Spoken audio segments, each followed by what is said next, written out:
14 de febrero de 2026, el presidente Donald Trump acaba de confirmar públicamente por segunda vez que Marco Rubio está negociando directamente con la dictadura cubana. Y esta vez agregó algo que debería aterrorizar a Raúl Castro. Dijo que Cuba no podrá sobrevivir. No es una opinión, es una sentencia. Y aquí viene lo explosivo. Mike Hammer, el embajador estadounidense en Cuba, acaba de poner fecha para el fin de la dictadura. No habló en términos vagos, no habló de años, habló de meses. Y mientras tanto, el congresista Carlos Jiménez, junto con Dariel Fernández, el recaudador de impuestos de Miami-Dade, acaban de dar el golpe más letal contra el régimen cubano en décadas.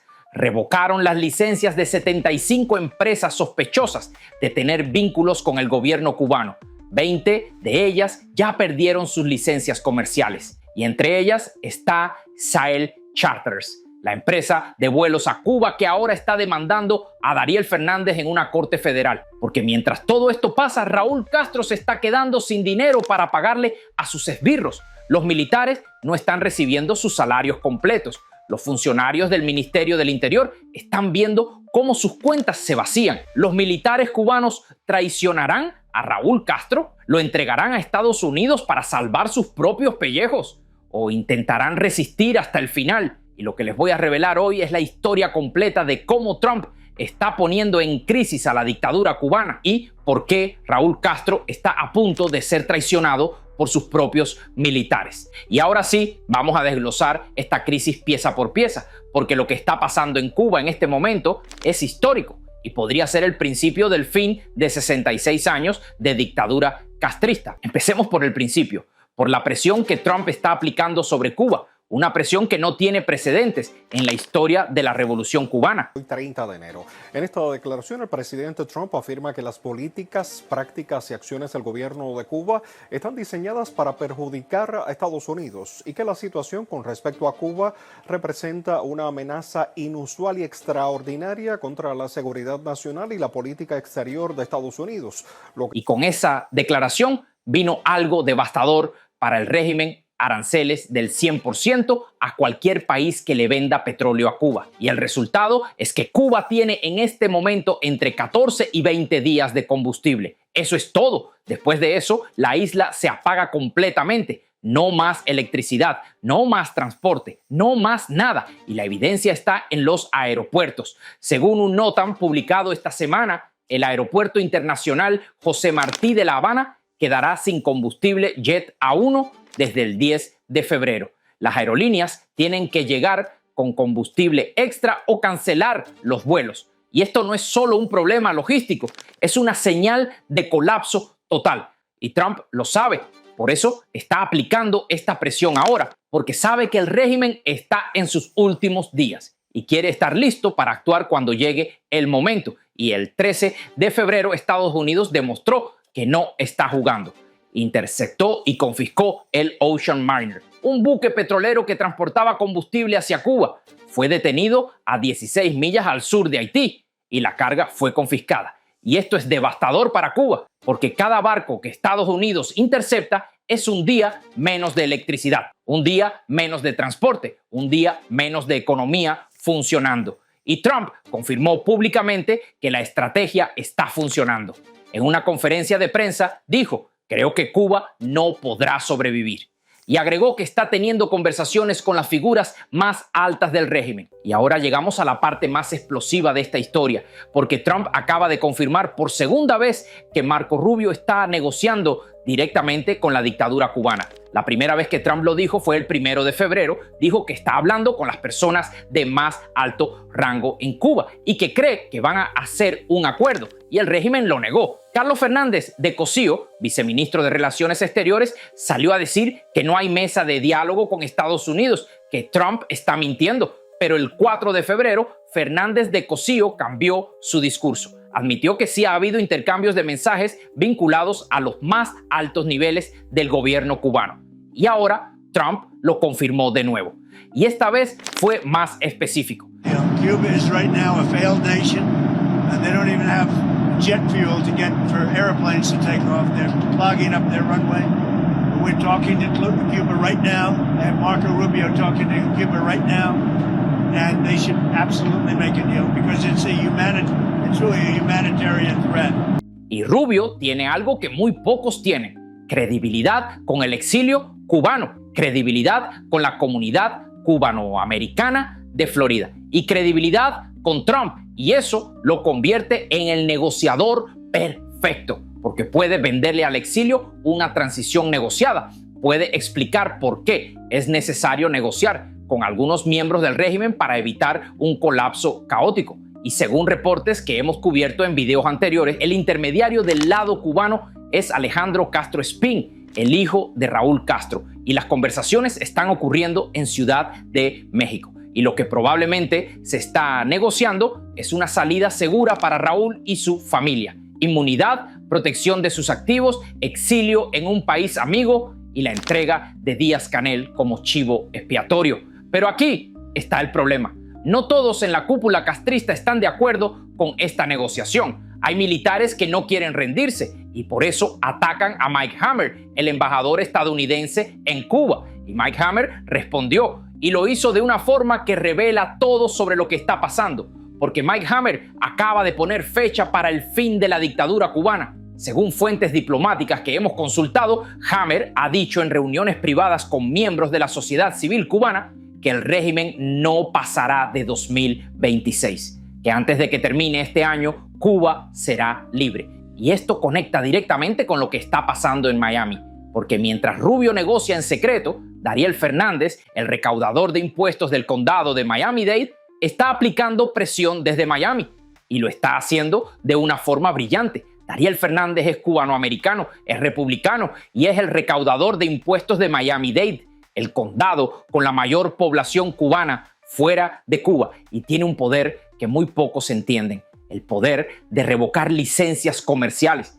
Y Fernández está usando este poder para atacar al régimen cubano donde más le duele, en las empresas que operan en Miami, pero que tienen vínculos con el gobierno cubano. El 28 de octubre de 2025, la oficina de Fernández envió 75 notificaciones a empresas sospechosas de mantener vínculos comerciales con el régimen cubano. Les pidió que proporcionaran documentación que demostrara que tienen autorización federal para operar. De esas 75 empresas, 48 respondieron de manera adecuada, pero 20 no presentaron los documentos requeridos, pese a tener 2 oportunidades para hacerlo. Y como resultado, Fernández revocó sus licencias comerciales. Y entre las empresas afectadas está Shell Charters, una empresa de vuelos a Cuba con sede en Coral Gables. Y Shell Charters no se quedó callada, demandó a Dariel Fernández en una corte federal.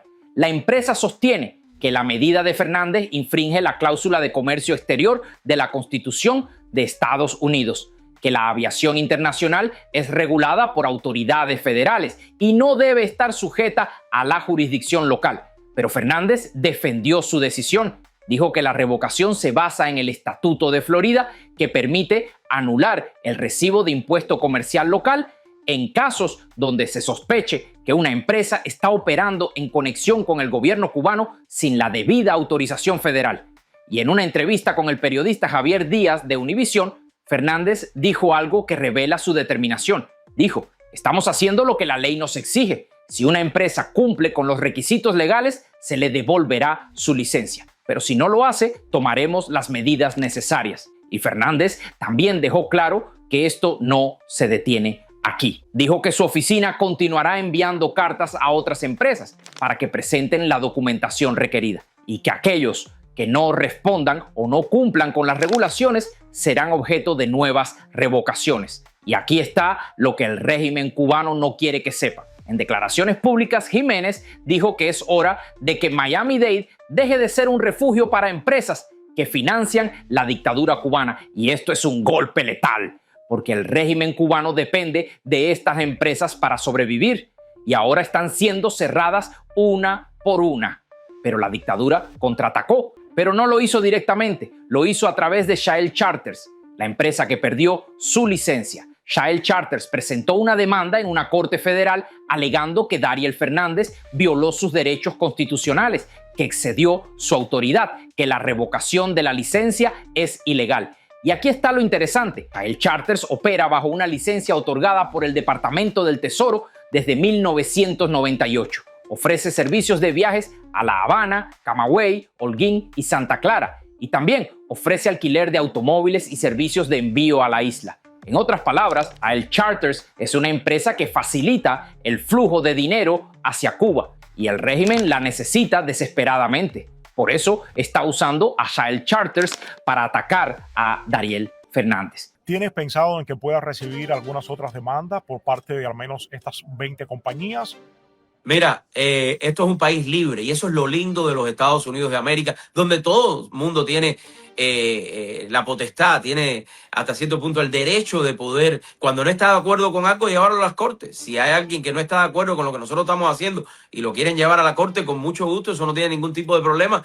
Y si lo quieren resolver antes de las cortes también, pero nosotros estamos aquí con un solo objetivo y yo fui electo a este cargo para hacer cumplir la ley y es lo que estamos haciendo de una manera transparente y sin ningún tipo de remordimiento, simplemente haciendo cumplir la ley como lo hacemos en todo. Y aquí está lo que realmente va a sacudirlos, porque mientras la dictadura ataca a Dariel Fernández, Raúl Castro se está quedando sin dinero para pagarle a sus esbirros. Según reportes de fuentes dentro de la isla que hemos consultado, el régimen está enfrentando una crisis de liquidez sin precedentes. No tiene divisas para importar combustible, no tiene divisas para importar alimentos y no tiene divisas para pagar salarios completos. Y esto está afectando directamente a los militares. Los oficiales de las Fuerzas Armadas Revolucionarias están viendo cómo sus salarios se reducen. Los funcionarios del Ministerio del Interior no están recibiendo sus bonos y los esbirros que organizan los actos de repudio no están siendo pagados como antes. Y cuando una dictadura no puede pagar a sus represores, colapsa, porque los represores son los que mantienen el miedo, los que mantienen el control, los que impiden que el pueblo se levante. Y si los represores no están siendo pagados, empiezan a preguntarse, ¿por qué arriesgo mi vida por un régimen que no me paga? ¿Por qué reprimo a mi propio pueblo por un gobierno que me está traicionando? Y esas preguntas llevan a la traición, llevan a que los militares empiecen a buscar salidas, a negociar con Estados Unidos, a prepararse para entregar a Raúl Castro a cambio de inmunidad. Y esto conecta directamente con las negociaciones que está manejando Marco Rubio, porque parte de esas negociaciones probablemente incluye ofertas a militares cubanos, ofertas de inmunidad, ofertas de protección, ofertas de una vida después del régimen. Y si los militares aceptan esas ofertas, si deciden traicionar a Raúl Castro, entonces el régimen colapsa en días. Porque sin militares, Raúl no tiene nada, no tiene poder, no tiene protección, no tiene forma de resistir. Y la pregunta más importante es, ¿los militares cubanos traicionarán a Raúl Castro? La respuesta es probablemente sí, porque cuando una dictadura no puede pagar a sus militares, los militares buscan quien sí pueda pagarles, y Estados Unidos puede. Entonces, recapitulemos todo lo que hemos revelado hoy. Trump está poniendo en crisis a la dictadura cubana con un bloqueo petrolero que está asfixiando al régimen. Cuba tiene entre 14 y 20 días de combustible, y Estados Unidos está interceptando los buques que intentan llevar más. Trump confirmó por segunda vez que Marco Rubio está negociando directamente con la dictadura cubana. Y Mike Hammer, el embajador estadounidense, ha puesto fecha para el fin del régimen, 2026, este año. El congresista Carlos Jiménez, junto con Dariel Fernández, dieron un golpe letal contra el régimen revocando las licencias de 20 empresas con vínculos al gobierno cubano.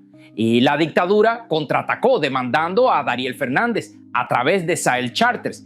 Pero lo más importante es esto. Raúl Castro se está quedando sin dinero para pagarle a sus esbirros. Los militares no están recibiendo sus salarios completos. Y cuando una dictadura no puede pagar a sus represores, colapsa. Y aquí viene mi predicción. Los militares cubanos van a traicionar a Raúl Castro. Van a negociar con Estados Unidos. Van a buscar inmunidad. Y van a entregar a Raúl para salvar sus propios pellejos.